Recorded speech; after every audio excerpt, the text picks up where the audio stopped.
Hello students, ये English 302 series का second chapter है जिसका टाइटल है लेजर। अगर आप चाहते हैं कि आपको इस सीरीज के सारे लेक्चर्स मिले तो don't forget to subscribe. Leisure का मतलब होता है खाली समय, फ्री टाइम। आइए इस पोएम की समरी पर नजर डालते हैं। ये पोएम W.H. डेविस ने लिखी है।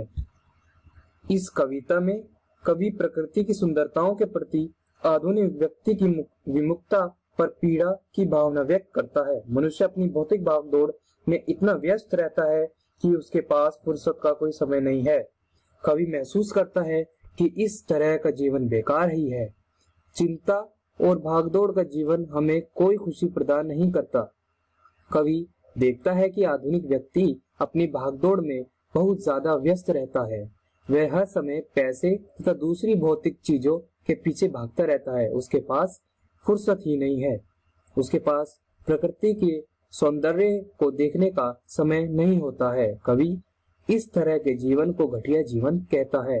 गहरी पीड़ा की भावना से वह पूछता है, यह जीवन भी क्या है अगर चिंता से भरा हो हम, और समय ही ना हो फुर्सत में यूं ही खड़े होने का। हमारे पास कोई समय नहीं है कि हम छायादार पेड़ के नीचे खड़े होकर चरती गायों और भेड़ों को देखें। हमारे पास कोई समय नहीं है कि हम जंगल की सुंदरता को देखें जब हम इसके पास से गुजर रहे हों।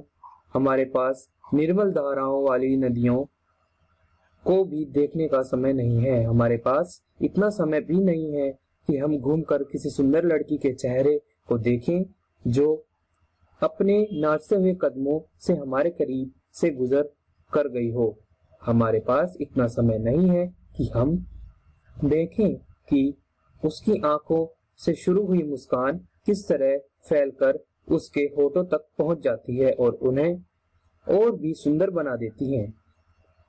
इस प्रकार कवि उस प्रश्न का उत्तर स्वयं ही दे देता है जो उसने कविता की पहली दो पंक्तियों में उठाया है।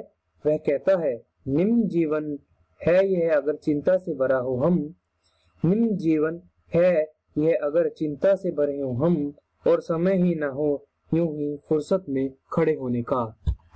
आइए इस लेसन के इंपॉर्टेंट वर्ड मीनिंग्स पर नजर डालते हैं। स्टेयर, टू लुक एट, किसी चीज को गौर से देखना। बीनीथ, अंडर, बीनीथ अंडर नीचे। बो एंड ब्रांचेस, बो का मतलब होता है टहनियां। वुड्स, फॉरेस्ट, फॉरेस्ट जंगल। Glance, looks, enrich to make more beautiful, और अधिक सुंदर बना देना। अब हम आते हैं टर्मिनल एक्सरसाइज के इंपॉर्टेंट क्वेश्चन पर। पहला क्वेश्चन है, what is we in the poem? इस कविता में वी कौन है? We refers to the modern man. Second question, which words have been repeated 6 time in the poem?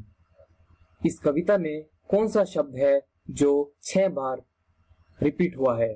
The word no time have been repeated 6 time in the morning in the poem. Some of the words that rhyme in the poem are care, stare, bow, cow.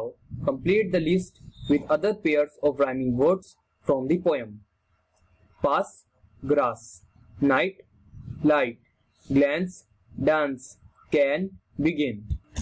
अब हम इस poem के important question पर नजर डालते हैं। ये question exam के पॉइंट ऑफ व्यू से ज्यादातर पूछे जाने वाला क्वेश्चन है। क्वेश्चन ये है, what is it that sheep and cow do for which we have no time? Sheep and cow live in a lap of nature and gaze around. It is beautiful sight of which we have no time to see.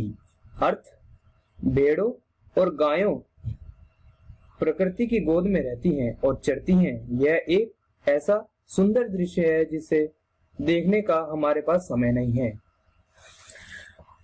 Students, आज की video classes में इतना ही। जय हिंद।